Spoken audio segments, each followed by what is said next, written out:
first pick in the 2001 NBA Draft, the Washington Wizards select KWAME Brown from Lynn Academy, Brunswick, Georgia.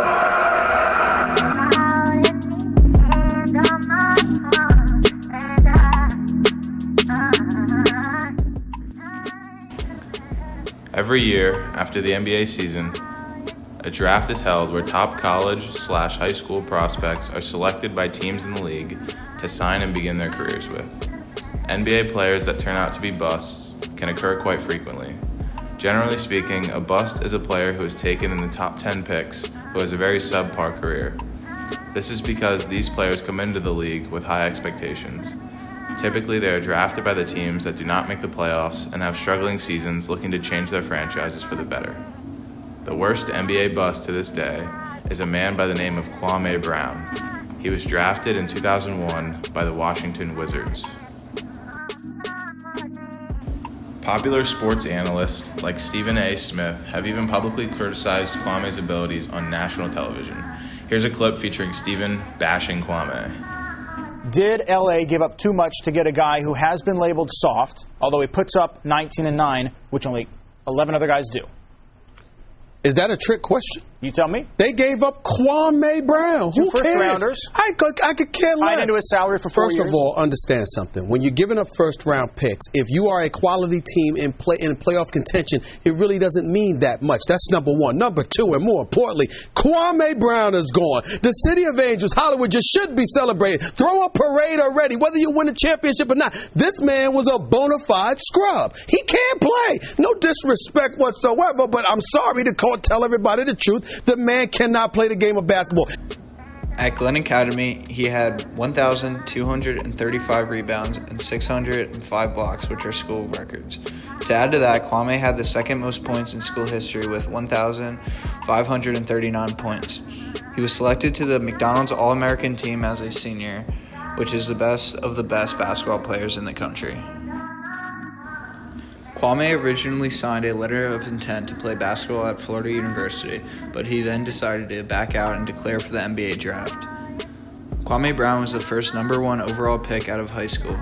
He shares this feat with one other player who happens to be LeBron James. In high school, KWAME was essentially a man amongst boys.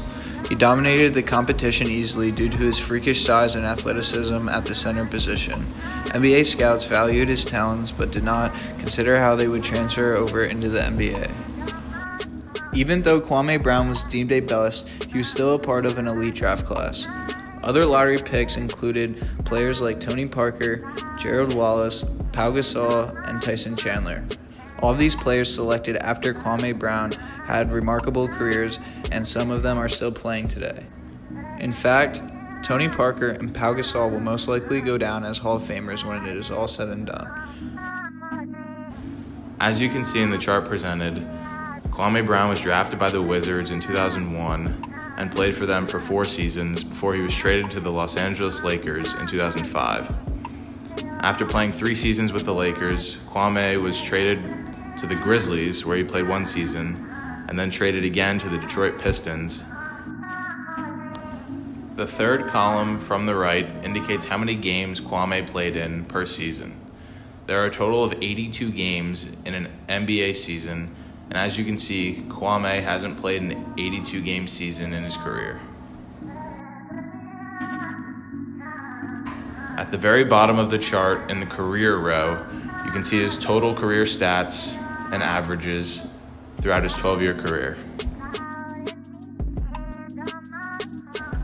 He only averaged 10 or more points one time in his career. The average points an NBA player scores per game is 9.7 points per game. So KWAME Brown was only slightly above the average points one time in his 12-year career. To be drafted as the first overall pick and being average for 1 year is pretty atrocious.